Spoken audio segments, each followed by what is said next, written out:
My name is Kayona, a 30-year-old housewife. 2 years ago, I married my husband Naoki, who is 6 years older than me, and since then, we've been living in his parents' home.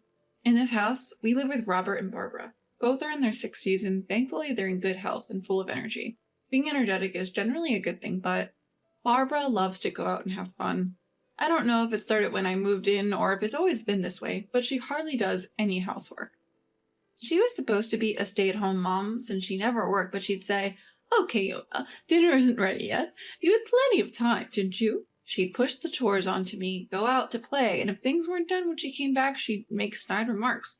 I've been dealing with this, trying to keep my frustration in check. "Mother-in-law, I'm sorry, but I did tell you before you left that I might not finish all this." "Huh? What are you complaining about? It's only natural to do this much, right? This is why I have trouble with your millennial generation. I wish you'd learn from Naoki." If it were just the snide remarks, I could handle it, but Barbara always brags about Naoki. Especially since Naoki works for a large company, which seems to be a great source of pride for Barbara. "Naoki works so hard every day, but his wife is a failure." That was Barbara's favorite phrase. As for my husband, he didn't show any signs of standing up for me. At dinner, Barbara would start complaining about me. "Today, Kayona did this." And all my husband would do was respond with a disinterested, "Oh, really?" When we first met, I thought he was mature because he was older, but now it's different. It seems like he thinks of me as a convenient housemaid. Even when I'm doing housework late into the night, he doesn't say a word to me. Instead, he throws laundry at me, aiming for my face, saying, "Hey, this too." I regret marrying such a person. Whether it's a way to vent his work stress or something else, my husband has changed dramatically since we got married. Our first anniversary, he bought a cake, but then he threw a pie in my face, laughing. You wouldn't think he's a 36-year-old man. However, there's a glimmer of hope in this life. That's the presence of my father-in-law, Robert. Robert is a very calm person, always saying, "Thank you, Kayona," and "Is there anything difficult? I'll help you." The only person who treats me kindly in this house is Robert. Since I quit my job when I got married, he's the only person I can chat with. I've come to adore Robert like a real father. However, Robert works as a senior staff member at the company he used to work for, so he's not home during the day. The reality is that Robert spends little time at home, and I spend a lot of time alone with Barbara. When I'm talking to Robert, Barbara doesn't say anything. But it seems she doesn't like it, and her attitude has gotten worse. "Don't make eyes at your father-in-law. Just because Naoki doesn't pay attention to you, you're going to go after his father? It's disgusting." She started saying things like that. Of course, she would say these things where Robert couldn't hear. I pushed back against this. "That's not true at all." "Oh my, did I hit a nerve? You're even raising your voice. How unbecoming." No matter what I say, she has a comeback. Our conversations are always like this, never really connecting. I talked to my husband about this. I thought he would understand that this was just Barbara's delusion. But he just laughed and said, "So, you're even into men over 60. You're really open-minded." I knew it was hopeless. I had no expectations that my husband would do anything about the housework or Barbara's bullying. But I never expected him to say something like this. It was a huge shock. I started to feel like I didn't belong in this house. One summer day, Barbara said to me, "I'm thinking of going on a family trip when Naoki gets his summer vacation." I thought, here she goes again, always wanting to go out. But then she said, "You're coming too, right, Kayona?" I didn't expect to be invited. I thought they would go without me. "Me too? Don't you want to?" "No, it's not that." I found it suspicious. What does Barbara want to do inviting me? I was suspicious, but I didn't know what she would say if I refused. That night, my husband asked me again, "You're going on the trip, right?" Yeah, I was invited. When I answered, my husband burst out laughing for some reason. "What's so funny?" "Nothing, really." Something was definitely off and my anxiety grew. On the day of the trip, we headed out to our destination with my husband driving. Robert was going to join us later because of work. So it was just me, my husband, and Barbara in the car. My husband was driving. Barbara was in the passenger seat and I was in the back seat. I could only catch glimpses of their expressions, which made me anxious. "Kayona, you withdrew some money for the trip, right?" Barbara asked me. Yes, a few $100s. That's good. Barbara seemed to be smirking when she heard this. After driving for a while, I noticed that we had passed the sign for the inn where we were supposed to stay. Didn't we just pass the inn? I asked. There's a tourist spot ahead. We'll check in after we see it, my husband answered. He was half smiling, clearly unable to hide something strange. As we drove further from the inn, the surrounding area became greener. I sighed quietly, making sure the two of them didn't hear me, and then we arrived at a dam. To be honest, it wasn't a big dam, and there weren't many people around. It was far from a tourist spot. Come on, let's get out of the car, Barbara urged. Don't leave any belongings in the car. It could be dangerous, my husband added, and I did as they said. I was about to get out of the car, but Barbara and my husband were saying things like, "Oh, I should take off my jewelry just in case." Oops, I still have something in my pocket, pretending to be busy and not getting out of the car. I got out of the car and closed the door. Then I heard the sound of the lock clicking. My husband cracked the driver's and passenger's windows slightly open. My husband was laughing uproariously.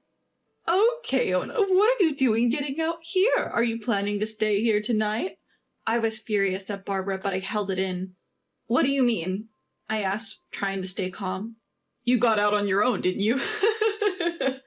My husband was laughing so hard he was holding his stomach. My wallet and cell phone were all in the car. Everything had gone according to Barbara and my husband's plan. Well, Keona, enjoy yourself, Barbara said with a smirk. Eat some grass and sleep outside. My husband, holding my wallet and flipping through it, closed the window. His laughter faded away, and then my husband and Barbara drove off. Well, they're a handful, and it's hot, I muttered. It was the height of summer, and I was at risk of dehydration, but I wasn't panicking at all. An hour later, why are you here? My husband was shocked to see me. Yes, I was in the lobby of the inn where we were supposed to stay. Are you a ghost? Did something happen at the dam? Barbara looked like she was about to faint. I thought about pretending to be a ghost, but decided against it. I'm not a ghost, and I'm staying here tonight. I showed them the key to my room. By the way, I had already left my luggage in the room. My husband, who couldn't understand the situation, was losing his cool. He seemed to think I had taken the key to their room without permission. What are you doing?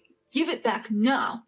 He tried to snatch the key from me roughly. At that moment, a man appeared and grabbed my husband's hand.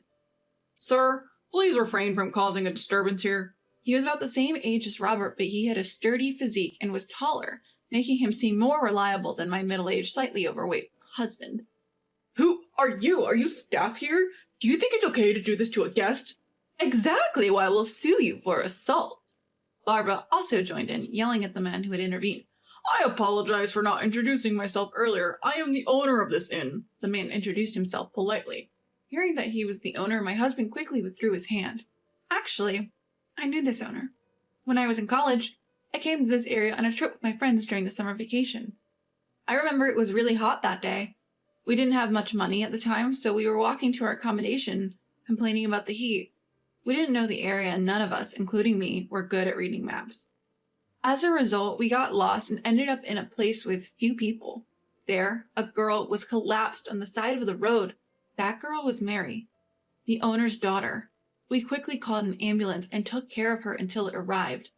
The next day, the owner came to the small inn where we were staying and thanked us profusely, saying, "You saved my daughter's life. Thank you so much." He also said, "We run an inn too, so we'd like to invite you next time you come. Of course, you don't have to pay." Since then, my family and I have visited the inn several times. That's why I knew the owner of this inn.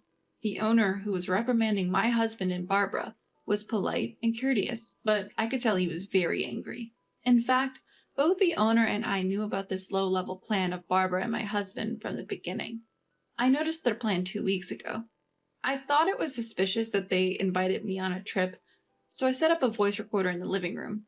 I targeted the times when my husband and Barbara were alone, such as when I was taking a bath or doing laundry, and their plan came to light. How about we leave Keona somewhere? That would be hilarious. Oh, how about here? There's a gym about an hour's drive from the inn. I was shocked when I heard it. I immediately called the inn and consulted with the owner. I told him everything about the situation I was now in and what was planned for the future. The owner was very angry. His own daughter had once collapsed in the blazing sun, so he was even more upset.